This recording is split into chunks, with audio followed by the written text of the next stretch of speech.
Vstaň a choď je takou neoficiálnou témou dnešnej relácie.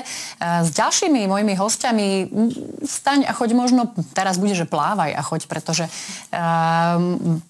Lucia a Romana sú z občianskeho združenia Domov je prístav. Aby sme sa doplavili do toho prístavu, tak sa spýtam, ako vlastne toto občianske združenie vzniklo a za akým účelom? Ono v podstate to bolo najprv iba ako také nadšenie 3 ľudí, Mišky, mňa a Juraja, ktorí sme mali okolo seba ľudí, ktorí mali nejaké potreby, či už zdravotné, alebo finančná núdza a podobne.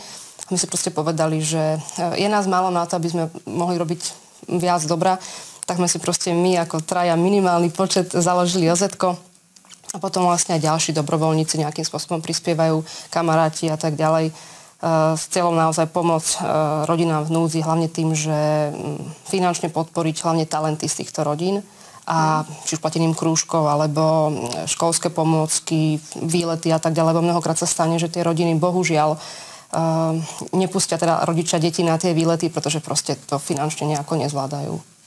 Takže trošku tak kompenzovať možno tento nedostatok. A teraz to ťažisko našej dnešnej témy je jedno podujatie, ktoré teraz pripravujete, tak o tom si povedzme úplne na úvod. Je to benefičný koncert. Čo to bude za benefičný koncert? Kde sa bude konať? Kedy? Pozvíme na televíznych divákov. Tak, rovno pozývame v nedeľu, túto nedeľu o 5:00 pod kostol svätého Vincenta v Ružinove. Je tam taká sála a tam sa tento benefičný koncert udeje. A vlastne o 17 sme povedali a je to vlastne také vyvrcholenie takého nášho, alebo teda ľudského projektíku, kde sme sa zapojili takí dobrovoľníci, kamoši, hudobníci a nahrávali sme ľudské piesne.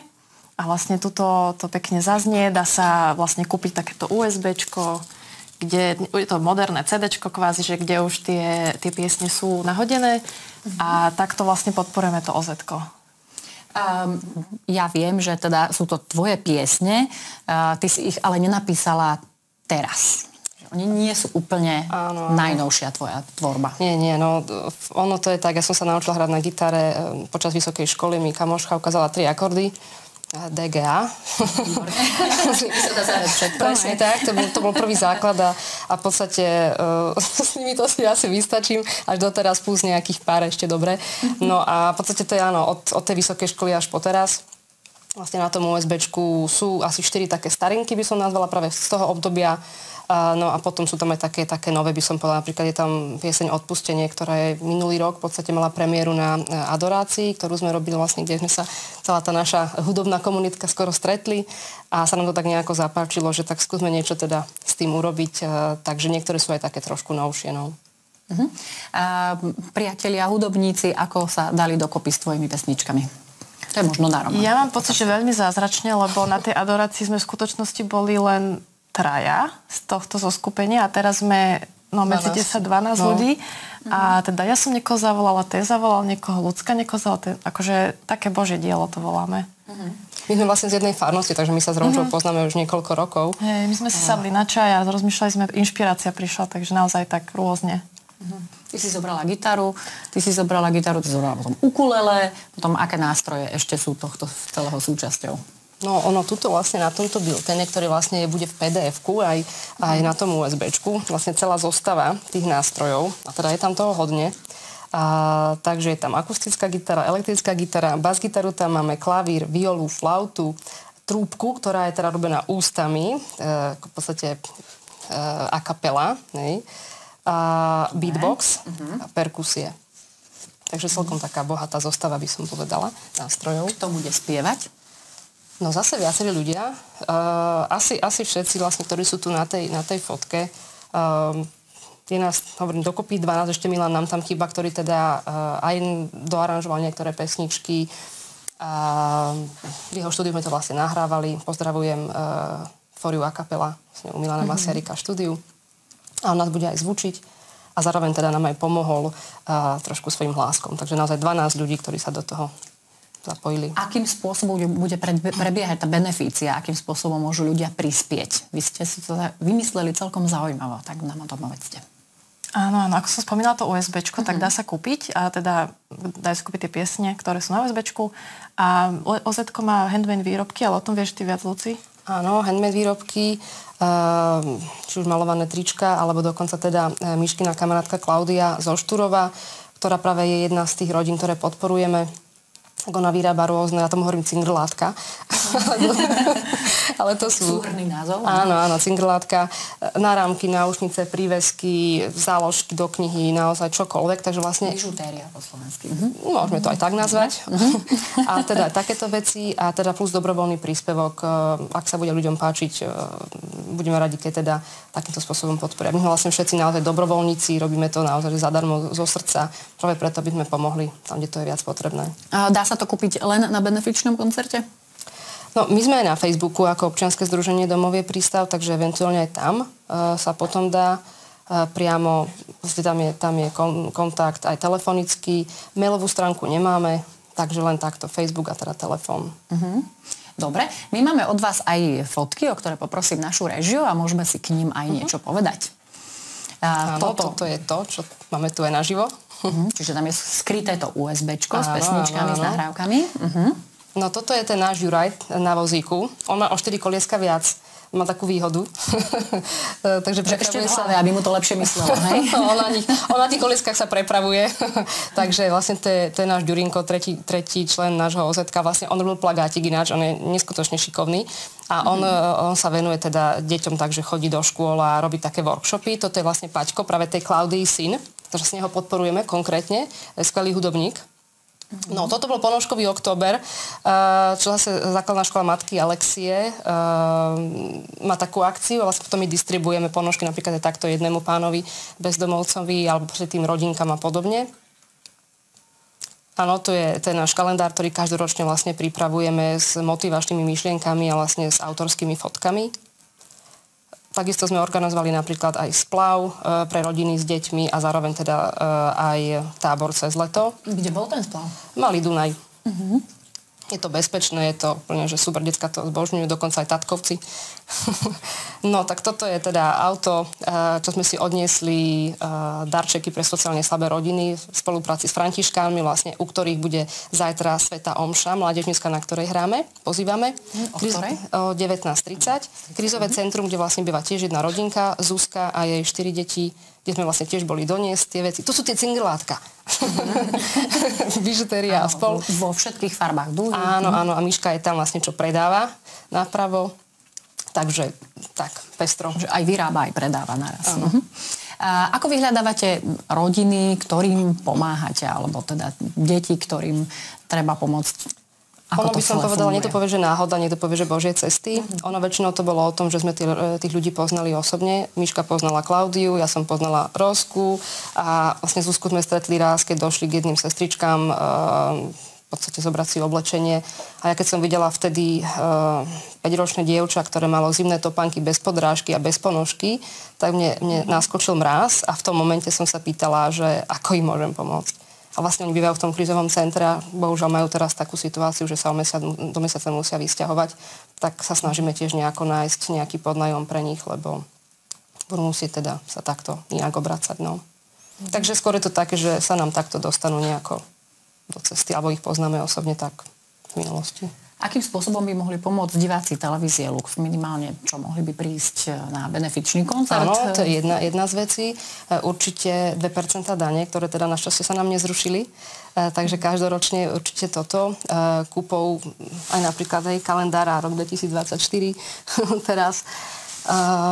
A potom napríklad na tom Facebooku máme aj číslo účtu, kde sa dá priamo potom poslať že dar a tak ďalej. Bolo by úplne ideálne mať pravidelných prispievateľov, aby nejako vedeli zabezpečiť potom týmto rodinám si lepšie tie potreby. Povedzme si ešte k tomu kalendáru trochu viac. V čom je motivačný ten kalendár? Motivačný je, to je kalendár s pridanou hodnotou, tomu hovorím. Jedna vec je, že... Nie DPH, ale KPH, dobre. Jedna vec je, že teraz sú tam myšlienky, ja ich nazývam, že motivačné alebo sebarozvojové. Taká zdravá psychohygiena človeka, myslieť aj na seba, lebo ak my nebudeme správne ošetrení a naplnení, tak ťažko budeme aj ďalej nejako slúžiť a rozdávať. Takže pridaná hodnota je v tom, že teda ja sa môžem zamyslieť, druhá pridaná hodnota je v tom, že kúpou podporím občianske združenie. Radosť rozdávaním rastie, takže takýmto nejakým spôsobom aj pomoc rastie. Hovorila si, že sú tam teda aj vaše autorské fotky. Kto všetko fotí? No, v prvom roku, vlastne toto je už tretí kalendár, čo robíme. V prvom roku to boli moje fotky a teraz nám tam dáva fotky Katka z rodiny mojej. Takže naozaj, že je to, keď sme takí minimalistickí, je traja ľudia, tak skutočne je to o tom, že kto sa cíti byť oslovený tou myšlienkou a chce svojou troškou pomôcť, tak naozaj kto ako môže. Hej, tuto máme hudobnú zložku, potom máme nejakú takúto umeleckú, zase inú zložku, takže každý ako môže. No. Ako prišlo k prepojeniu tej hudobnej zložky s OZ-kom? Rozmýšľam teraz nahlas, že či to bolo... Na adorácii sme hrali a potom toto nejak asi spontánne, no to vlastne... Asi, no. Ja som mala taký sen v podstate od tých svojich 20 cca rokov, že teda raz niekedy tie šuflíkové pesničky ožijú a teda prídu na svet. A v podstate, keďže sa poznáme s Romčom naozaj dlhé roky ako z farnosti a sme si tak spolu pod kostolom hrávali na gitare, tak som aj sem tam nejaké zaspievala, zahrali sme si a tak. A v podstate minulý rok sme k mojim okruhlinám, nebudem hovoriť, lebo to sa nepatrí pri ženách. Určite, súhlasím. Tak som si povedala, že idem si dať darček. A teda to bol darček, ktorý vlastne splní aj tú pridanú hodnotu, že teda vydajú sa pesničky a z predaja potom by sa podporilo občianske združenie. Takže vlastne potom takýmto spôsobom sa to nejako prepojilo, že teda viem, že Romča skvelo hrá na gitare, vedie zbor a tak ďalej. Takže nepoznáš niekoho a ideme a proste to boli tvak iba kontakty a tak proste sa to nejako prepojilo. Na benefičnom koncerte budú len tvoje piesne? Ako ste sa ako muzikanti vyrovnali s tými piesňami? Že teda sadli vám, dobre sa vám to nacvičovalo, alebo pridali ste ruku k dielu a autorsky ste sa ešte ináč postavili ku kompozícii? Áno, chvíľku sa to tak kreovalo, ale Ľudská mala také celkom priame predstavy, by som to nazvala, takže bolo to celkom easy, že mám pocit, že tiež taká milosť, že my sme sa stretli asi 3-krát pred tým nahrávaním a išli sme nahrávať. Nikdy sme sa nevideli doteraz všetci. Takže doteraz sme sa nevideli všetci. Na koncerte naraz, lebo sme nahrávali po častiach. Na nacviku je vždy niekto chorý, takže proste ideme... Teraz to vyzerá, že ich odradíme, aby neprišli. Príďte sa pozrieť, je to super. Duch Svätý dokáže úžasné veci. Hej. A to, čo sme sa stretli, tak myslím, že na tých spevackých nácvikoch sa to tak trošku ešte doľaďovalo, doťahovalo aj v tom štúdiu a veľmi, myslím si, že tie predstavy si mala tak konkrétne, že sme už veľa toho nepridávali. Ako boli dve piesne, kde som sa to musela preučiť, ja sama ako autor, čo mi tam do toho trošku vrtli, lebo áno, frázovanie, lebo ja som akorát v čase nahrávania bola chorá, mesiac som nebola schopná spievať. Takže vlastne to mala Romča v rukách a v tom štúdiu v podstate ona bola tá hlava spolu s Milanom, že teda takto a onako a Babiš, ale tam by to bolo takto lepšie a tak naspievali jednu aj druhú verziu a potom musela som uznať, že naozaj bolo to lepšie, čo oni navrhli, takže potom som sa musela preúčať ja tie svoje frázy, no. Ale text zostal. Určite. Že je tam s umeleckým prispením aj iných. Musím povedať, že sú to veľmi rôzne piesne, že mňa to tak fascinuje, že ako keby aj pomalšie, aj rýchlejšie. Ja hrám, akože nie sú to len trojakordové veci, opäť ma to tak fascinuje, že aké to je také rôzne, no. Že veľmi, veľmi fajn. By som ešte možno pridala k tomu, že na tom USBčku nie sú len piesne, ale sú tam aj zamyslenia k tým piesňam. Dokonca, ja som si teda ten materiál pozrela a máš tam nie len texty, ale dokonca aj akordy. Áno. Tak... ľudia, keď budú chcieť si ich zahrať na svätej omši alebo na adorácii kdekoľvek, tak nech sa páči. Ty hráš na gitaru a spievaš a teda robíš hudbu a text, hej? Aj perkusie, aj na bicie som chodila, ale to len tak ako učiteľka, ktorá sa potrebovala vybiť z energie. Pre učiteľku výborné, aj moja sestra je učiteľka, to určite poradím. A ty, Romana, hráš na čo všetko? Tak základne hrám na gitaru, hlavne to som chodila aj na zušku, to je taký môj libling, ale veľmi, veľmi rada si zahrám tiež na také perkusie nejaké, mám teraz doma elektrické bicie a tiež pre radosť úplne a klavír je krásny, hej, to úplne nemám, ale hej.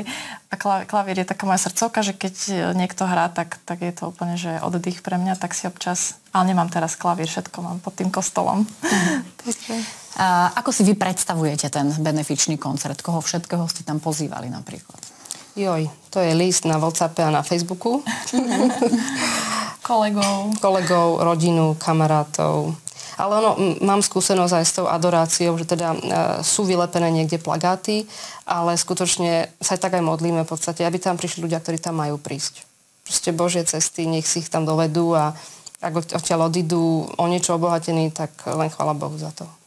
A povedzme si ešte ten výťažok z toho koncertu, už sme sa bavili o tom, akým spôsobom ho budete používať. Máte niečo konkrétne teraz, na čo by ste ten výťažok chceli teraz konkrétne? Možno motivovať ľudí, aby prišli a podporili nejakú konkrétnu myšlienku. Ono celkovo, tie peniažky sa naozaj, ako som spomínala, rozdeľujú rôznym rodinám na rôzne ich potreby, či už to tie krúžky, tábory, pomôcky, oblečenie, strava, ale teraz, keďže Zuzka má takú hraničnú situáciu, akú má, musí do mesiaca opustiť krízové centrum a našla si ubytovanie, kde vlastne bude treba zaplatiť depozit 1500 eur, tak asi na toto pôjde najviac. Čiže máte konkrétne tento prípad, ktorý potrebujete. Určite. Veľmi nutne podporiť. Tak to prišlo teraz akorát v tomto období, tak určite to je asi teraz to najkrízovejšie. Poprosím našu režiu ešte o jeden príspevok, ktorý tu máme prichystaný.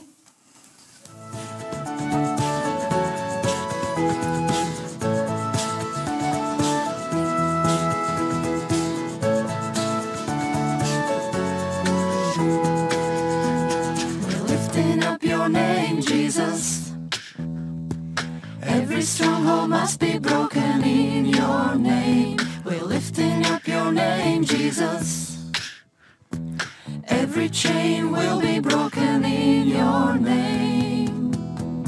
Poďme spolu chváliť Pána. Každá pevnosť menu Ježiš sa poddá. Vyvyšujme meno Ježiš. Každá reťaz ňou bude zlomená. Poďme spolu chváliť Pána.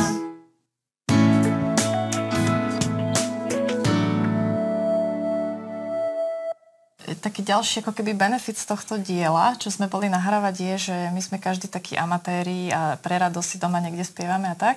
A myslím si, že aj vďaka ľudské sme tak vyťahli tieto talenty trošku viac von, že ja sama sa častokrát hanbím spievať pred ľuďmi, ale vidím, že keď človek je podporený, tak to potom ide oveľa ľahšie. Takže že viacerí sme sa takto stretli, že OK, hrám si niekde doma a teraz tie dary dávame von. Čiže podporujete talenty nielen tie, ktoré podporujete finančne, ale podporujete aj talenty. Áno, to je tak, že si posúme tie nejaké hranice svojej komfortnej zóny a v podstate to, čo nás Boh vyzýva, že tak postupne ako keby kráčame v tej línii a pre každého z nás vlastne to bola skúsenosť v štúdiu prvýkrát v živote. Takže... Aj toto je vraj vaša prvá skúsenosť v štúdiu v televíznom, je tak? Áno.